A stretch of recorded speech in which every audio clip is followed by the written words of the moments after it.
here um, for the Trust Your Gut podcast. I'm Erin Trent Johnson. I am a transformational leadership coach focused on your healing and liberatory leadership. And I'm here with Dr. Antonia Aragona, Doctor of Ayurvedic Medicine. And it is February 2025. We are just coming out of the Love Day or the commercial Valentine's Day, but we also are in the midst of winter. We are in the middle, and we are excited to talk to you today about the heart. And so we want to talk about the heart at this time. And Dr. What do you say? What does Ayurveda say? I should say. Yeah, I know that Ayurveda has a lot to say about everything. Just as a quick question, do you hear the air purifier in the background? Is it muffling any sound or anything, or is it good? Mm-mm, Okay, I good. don't hear anything. Um, yeah, so Ayurveda has a lot to say about everything. There's nothing that it is short on in expressing itself and its wisdom and its scientific knowledge and things like that. It's just applying, a lot of these considerations that were, rooted in a period of time that can be applied to today's time. Right. So the shloka that I will share is from Shushruta, which is a father of surgery of Ayurveda. And he says, Pundarikena sadrasham syadhyajho hridaya sadyajho mukham jagrata tathasvim svapatascha namilati. So he says, the heart is like the lotus. And so it's facing downwards and it opens when the person is awake and closes when the person is asleep. So if we expound upon that, we say one perspective is when we first wake up in the morning, when the eyes first open, which is around dawn, ideally, in a healthy sleep hygiene way, when we wake up, the heart starts to open with the sun of the day. And then as the sun sets and then finally sets, the lotus as the heart as the lotus closes at the end of the day. And so when we try to force shut the heart or the lotus, it will die, right? And so the way that we can do it, if we had physically a lotus, we can just try to close it, it would die. It loses petals and the resistance and all that. The intention also would be affecting the subtlety of the lotus because it's sensitive to energy and life and intention, like as plants are. And the heart, the way we force it shut is one simple example. My alarm goes off at 5:30 and no, I want to sleep 2 more hours, but you're ready. You feel like this, oh, I'm awake, ready to go. No, I don't want to get out of bed. It's too cozy. It's cold. I'm going to shut it. Yeah, I'm going to close the eyes. That force is forcing the lotus closed. Or, yeah, it's during the daytime and I have no reason except coziness, to take a nap for a half hour, 2 hours, 3 hours. You force shut the lotus in the middle of the day, and this causes cardiovascular issues, lymphatic issues, strain on the heart, and increases a certain um inappropriate fluid in the system, which causes this sort of chain of events. And so everybody knows daytime sleeping is contraindicated, except for there's a long list of who's indicated for daytime sleeping, you know. Um, so understanding what is this mechanism of the heart and why is this really focused around the heart, the focal point of the heart, and and considering the heart and the importance of the heart, when we go to Shushrut and we understand what he says, um, it's like there are 10 important vessels that are originate in the heart.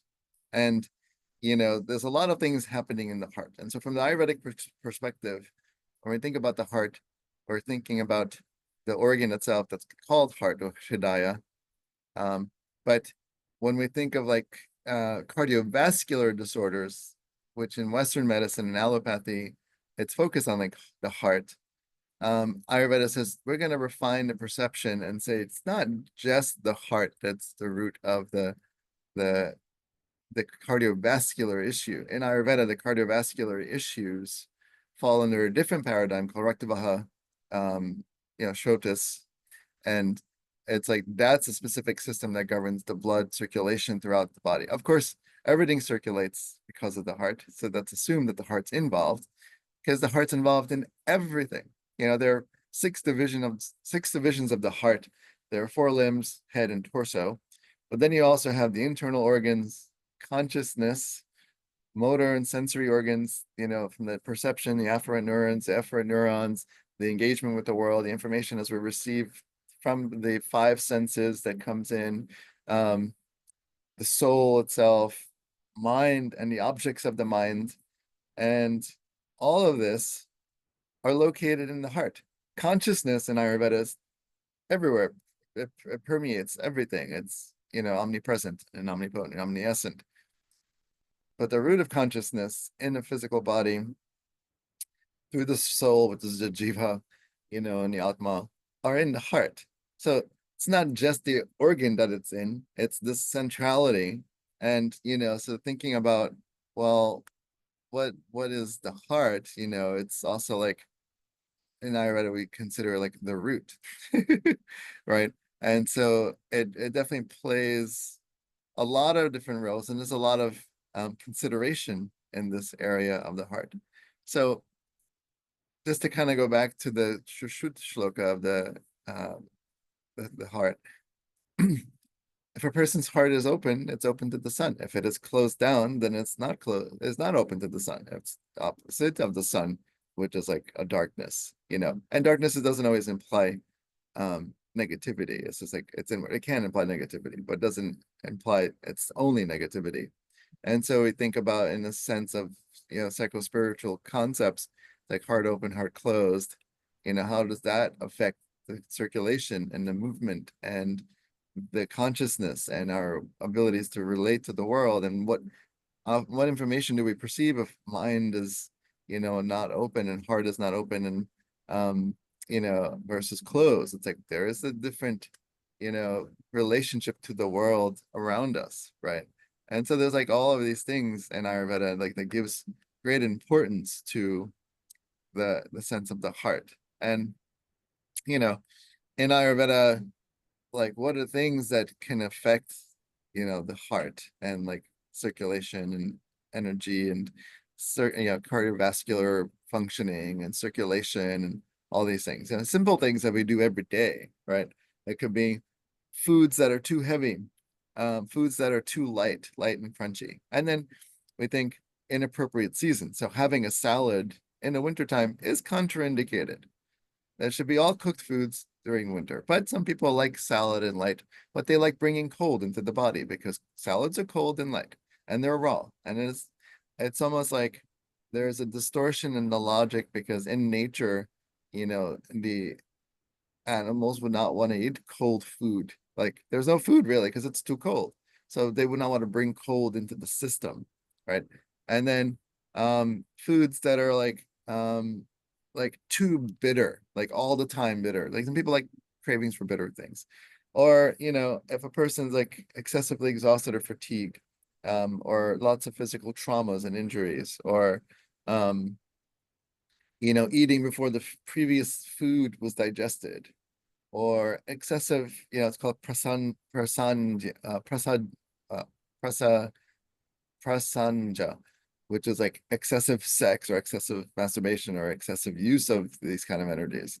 Um, Having a lot of worry and anxiety, or Vega Vidarana, which is withholding of the Vegas, which are like the natural urges of the body. So if I sneeze, but I cover it up, keep it internal because I don't want to sneeze outwardly, then you're already starting a chain of events.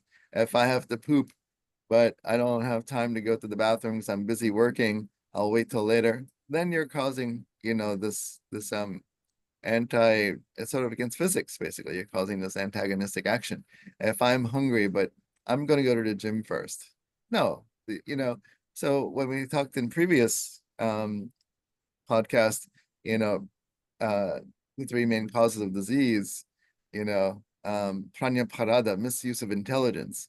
Ah, it's cold out, but I'm eating a salad. I feel sick, but I'm still going to eat the pizza. I have to poop, but I have no time because I have to work, or I'm hungry, but I'm going to the gym first. Like we look at like misuse of intelligence, the crimes against wisdom. Mhm. Because if the intelligence of the body is to eat when it's hungry, to pee when it needs to pee, to poop when it needs to poop, to sleep when it needs to sleep instead of staying up, staying on the phone, from the very heavy foods in the summertime to the very light foods in the winter, which should be flipped. These are all the things that on a day-to-day basis, and the heart is regulating all this as best as possible. That's why like the heart is such a strong organ to like withstand and deal with a lot of things, right? And so we think, oh, but we put so much weight on it, and so it must be that strong. So that's why it must be considered the root, because it is responsible for life. Because without the heart, there is no life, and it's not the blood flowing through the body because the pumping system. It's the pulsation that ignites the mechanism of the physiological constituents of the muscle to interact with the nervous system to do that. That's spark. So that's the consciousness that we talk about in Ayurveda. It's the consciousness. It's like that spark. I mean, why do we use, we're using electrical currents when we're doing, heart resuscitation, and, we're jump starting the heart because we're getting that spark to go, right? Because we're trying to get it as quickly as possible so it creates the life, right? But there's a lot of physical traumas in a person's life, and it stresses the heart, and then anxiety, and then all these things. It's like, whoa, understanding, fear, and having what's called prasa, or being in a state of trauma, um and delusional states. And we even go as far as saying, within the science of Ayurveda, which is measurable in Ayurvedic science, like if someone's exposed to like possessions or negative energies or negative intentions, or we like they would say like black magic back then, which there are some cultures that believe in black magic, right? So it's like these kind of things that can pull and go to the heart and affects the whole system, right? So we look at um, what's the importance of the heart. And so the heart being open, things are flowing more nicely. When people are in love and they're just like feeling elated and expanded, or they're loving whatever they're eating in the moment because the food is so just, divine, these kind of experiences bring us to that. And all this is happening, the consciousness, the excitement, the expansion into like the joy of it. Like, of course, the lotus is open.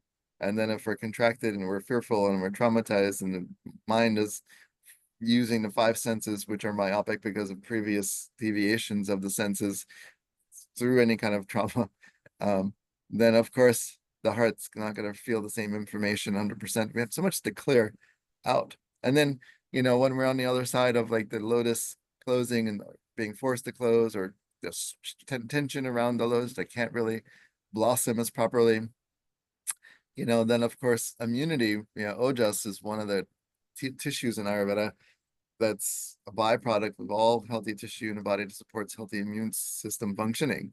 It's related to the immune system, but it's not just immunity. It's much more than that. So we think, what's happening to the heart? Let's get to the heart of the matter. Let's get to the heart of the matter. So first, I just want to thank you for that, because I feel like the um, journey that you took us on in exploring the heart. And I think what really stood out for me was the heart as the center of consciousness, and how um, uh, I think how transformational that is, like the invitation to also see the ways in which I think Western medicine, allopathic medicine separate and fragment us, but also prioritize and centralize the mind Mhm. as the seat of consciousness. And I feel like there's such a connection for me as I'm, sitting here thinking about, my roots, my ancestry, my West African ancestry, my my hoodoo and root work ancestry, right? When you talk about the medicine that people have made, that um, is very much connected to protection from what would alter our consciousness, right? So whether that's goofer dust or anything that could possess us, anything that could be used, um, I think used to shut down the heart, to close the heart, that could be used to um, lead us or have us be led by fear and delusion, and to not be connected with the present moment. I'm thinking about this time right now, and where we are in the world, where there is so much chaos right now, so much chaos, so much tumult, so much upheaval within so many of the systems and structures that we've known within institutions, with the government, with so many people's labor, their work, their job, their sense of safety and security and home. And there is such a like a collective triggering experience of some deeply rooted historical and collective trauma and I'm specifically talking about here in America and the US, and of course the centrality of the US in terms of its domination throughout the world also then alters the world's experience. And so there's a lot that is calling for us to source our knowledge and our wisdom from um, a center that is um, hmm, counter um, counter cultural, counter the norms of how we make sense and make meaning of what's going on. And I'm just hearing very clearly that the heart knows. The heart knows. So I just wanted to just kind of bring what was flowing for me and thinking about what it means to be heart centered as a human right now, as a leader, as a member of a community, and how that is really showing up so clearly in the shloka that you offered. Yeah, that's very true. Because you bring in the political climate, of course, that's an external trauma to many people, and so it's like, and the thing with trauma, it's actually my mentor gave a really amazing talk on trauma at one of the Ayurveda medical conferences, and he goes into like, where did the word trauma actually come from, and what does it actually really mean, you know, and it's not limited to just the modern redefinition of what trauma is per like, the American Psychological Association, and he goes deep. Like he takes apart all that because he knows the roots of all the things. Correct. And the way Come he on and let's deconstruct the DSM right now. yeah, no, yeah, it's true. And so when we go into like the trauma, one of the components of what he shared was, you know, it's like what was the mind and consciousness able to metabolize in the moment that certain experiences were happening that get either digested or indigested. If it's undigested, then it can become a traumatic experience. But when the system is on overload and not able to metabolize, it's like going to a buffet, eventually you overload and then you feel bloated and gassy and disgusted, you know, and it's like the system, the nervous system that works very fast, like it's a very fast nervous system, um, the nerves and the dendrites and neurons and like the whole information pathway, like it's fast, it's like faster than lightning. And if the system gets inundated and there's an unmetabolized experience that the mind can process and integrate, mind being in the heart, like not mind being like Mhm. heady kind of like cognitive analysis, you know, um, because the deeper intelligence always knows. And so if you go there and you're able to metabolize, then it shouldn't be traumatic so much. It's like what you can metabolize, you know. And it takes like an exalted being that if they get punched in the face and they're just in expanded in such a state of consciousness that they don't feel like I was just walking down the street minding my own business. It was dark at night and I got punched in the face and I was just like, I'm afraid to go out now, right? Just means that that system couldn't process, metabolize. So it was too much for their system to integrate. And then we use therapy and therapeutic tools to try to help digest the experience so that when it's digested, the trauma doesn't have the same response anymore. It doesn't facilitate the same kind of stimulant effect of this traumatic response, right? So it's very interesting to think about that, you know, Yes. and it's like, because having been a trauma survivor, it's like I've had a lot to metabolize, and it's going to be my lifelong karma dharma to like continuously unpack these places of consciousness that still have been unmanifested and unmetabolized. You know, the definition that you just gave is very much aligned with how I define and have experienced uh, trauma, knowing trauma, living also in relationship with my personal childhood trauma, intergenerational, transgenerational Mhm, trauma, and historical within this country, and then transnational crossing, right? Crossing the Atlantic. mhm, Um, I it deeply resonates, and it also is, very much what is one of the main reasons why this podcast is called Trust Your Gut. mhm, And when I started working with you, something that was so clear for me was that you had a trauma-informed context, which obviously is so woven into the deep medicine of Ayurveda, right? Going to the heart, mind, working with that consciousness and working with the full body, the whole experience. Um, and when I started, studying the ideas or the theories cognitively of somatics and somatic trauma healing, I very much understood that something was happening with digestion, right? I knew, right, like, oh, well, digestion slows, when we are in sympathetic activation. Like I could understand that, but I mhm, think until you and I started having serious conversations about poop.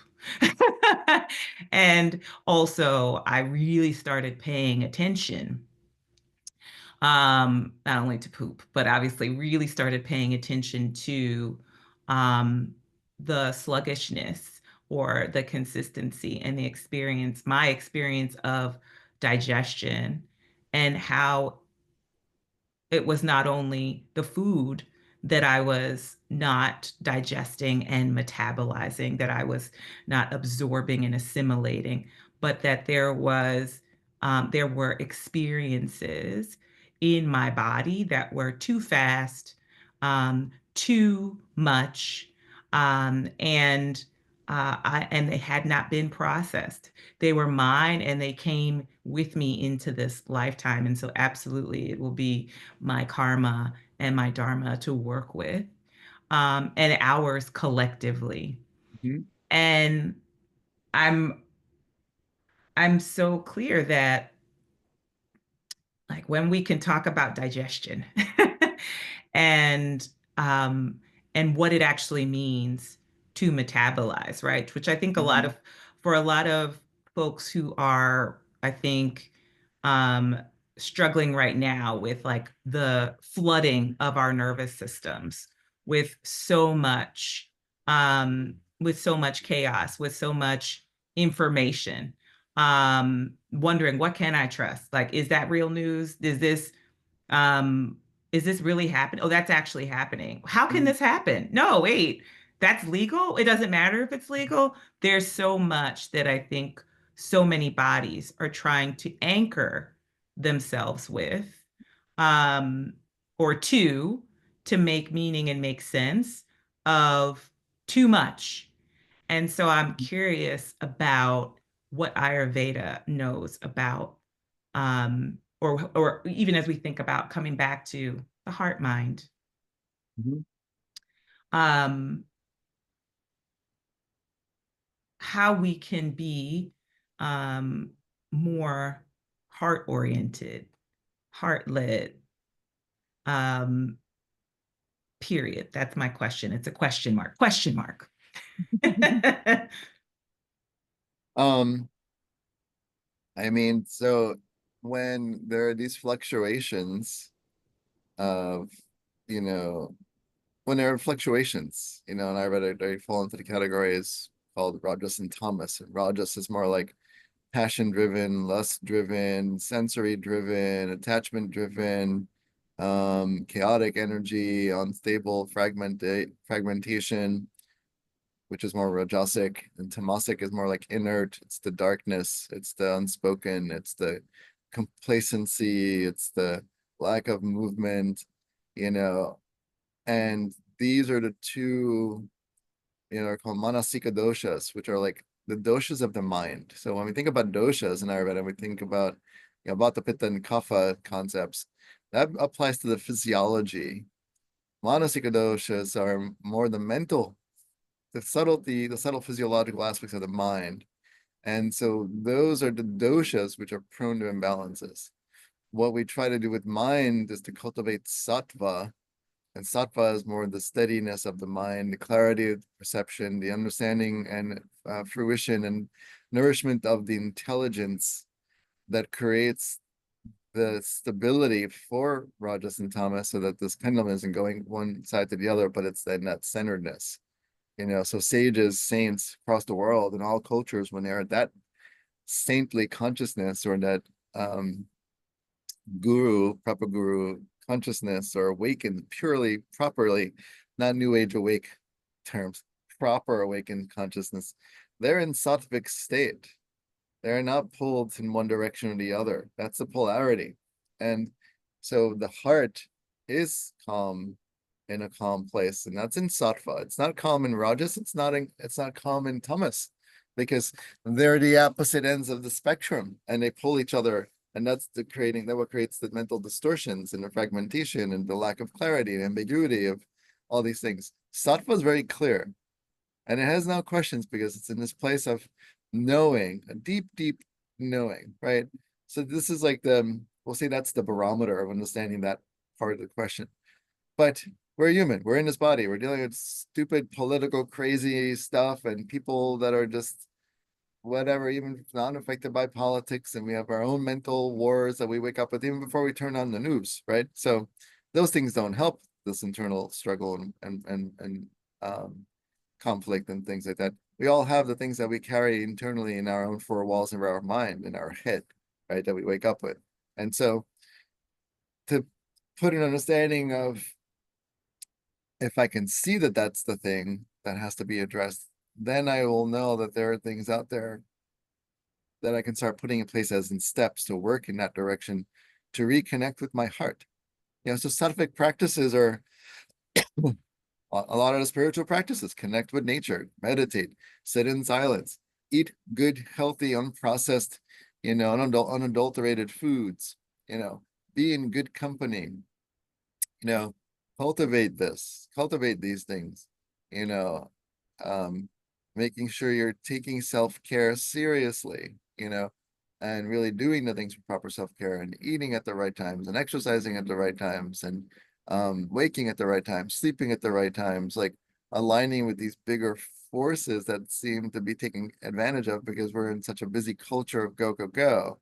But then we wonder, why are we getting ill? But then we're like, well, Western medicine created this paradigm of the quick medicine. Just take this, go to the over counter, get this, and do this, and then that, pacify this. Oh, I have a fever. It's a little uncomfortable. My aches and pains. Let me take Tylenol. Oh, the pain hurts. I'm going to take Tylenol. The fever's high. I'll take the Tylenol. It's like we're just putting band-aids on top of band-aids on top of band-aids on top of band-aids. And so when you come into the holistic concept of well-being, we have to start ripping those band-aids off Mm-hmm. one by one, to get you clear. And so by mind and heart, and how do we cultivate heart? We have to know that that's already there. It's unadulterated. No matter what, when we die, it goes somewhere else. The heart of who we are always remains constant. Ram Dass had said, I have a commitment to truth, not the consistency. The thing that's truth is like the deep knowing that's all pervading always, all the time. And so when we're not the doer, or we just are part of the doing, then that the vision of like I am the doer versus what is done, the fruit of that is no longer the thing that the senses strive for. And so there's less chaos. Like you're doing your role, you know. In Bhagavad Gita, um, Krishna says to Arjuna, like Arjuna doesn't want to go against the flow of like combating his family and his kin. And Krishna basically says there's nothing worse than someone that doesn't live their truth.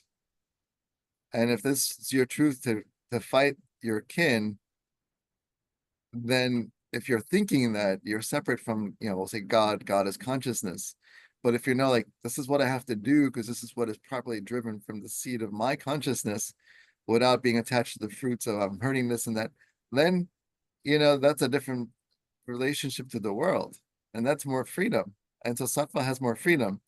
So we have to go and backtrack. We don't, these things aren't taught in schools and day to day to like backtrack, right? Any religious instruction when you go to church or mosque or temple, if any of the priests or rabbis are saying, love ourselves, love your neighbor, but only love this particular neighbor. If they do this one particular thing, forget about that person, ostracize them from the community, condemn them to hell. That's not true God consciousness. Or God is Hello. and that I'm just using that as an example. Like all the Mm-hmm. traditions that are indoctrinated in that sort of dogma will create that sense of division. And as long as you're creating this divisiveness, of course you're perpetuating this and you're running through sattva and you're running through rajas and tamas. You're not really in sattva, right? So it's like looking at that and thinking about what do I need to do for myself if I'm not feeling happy every day. What are the like you have to have an awareness that I'm not feeling happy every day. It's like a person that's in addiction. If they're a drug addict, they have to realize at some point they have a problem. They have to seek that and they have to keep going on. So it's like the yoga of continuous action, you know, is like abhyasa yoga, which is like you fall off the horse. Don't worry about the fact that you fell off the horse. Just get back on the horse. Keep coming back on. It's like when we do malas and in Tibet and in India, and we could say like in Catholicism with the rosary because they copied the mala. It's like you go one beat at a time to stay focused. And the more focused you are, the more clear you get. But we're so deranged. How can we stay focused on one thing? Our attention span has decreased in the past 20 years from 2.5 minutes to 7 seconds. Like this is not a good place for us to go. This is a derangement of society. It's a pathology itself. And it's not hard because you have all the foods that are contaminated, the air is contaminated, the water is contaminated, people are stressed. Like your system, we're not in a sustainable place. That's right. And so how do we do that for ourselves? We cultivate our own nuclear relationship in our homes. How can we find that peace? Can I create that little that sanctuary in my house that I can sit and meditate in silence and enjoy? Yeah, maybe you live in the city and the fire department will pass by. That's okay. You're in that room with the intention of like, I'm going to keep focusing my mind over and over and over again. It's going to think about the grocery list of craziness. You keep coming back because it's a weak muscle. And the more you keep coming back, it strengthens over time. It's like you don't go to the gym and say, I haven't been to the gym in 15 years. I'm going to start lifting 100-pound weights. You start at the 10-pound weight. And That's then over right. a couple of weeks, you're at 20. And then a couple of weeks, 30. Then it's like, oh, I can do this. This is great. Like we have to slow down to speed up. That's right. I have a teacher that I have studied with, Bio Kamalafe, says, um, when the times are, oh gosh, what does he say? I'm gonna mess it up, so I'll edit this out. But no, I won't. It's probably, but he says something to the effect of, the times are hard. When the times are hard, when the times are intense, it's time to slow down. Yeah. And this feels very aligned with what the heart knows. It's time to slow down. So, Dr. A, I want to thank you for the wisdom today, this month. Um, this is, I think, um, it feels so connected to, I think, a lot of what I've been talking to folks that I work with about at this time and how we can be most present with ourselves and in our bodies, how we have access to an abundance of resource. And I think the invitation that you've brought for us today around connecting with the heart mind and how our hearts hold our true source of consciousness. Mm. Um, I thank you for that today. If you would like to work with Antonio Aragona or Dr. A, you can find him at stillpointayurveda.com. He is located here in Philadelphia in the US, but folks can work with him with telehealth. And so please check out stillpointayurveda.com. Dr. A, I want to thank you and look forward to seeing you again next month. Yes, thank you for having me, and blessings to everyone, and just get to the heart of the matter.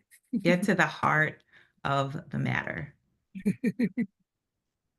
Okay, I'm going to stop us there and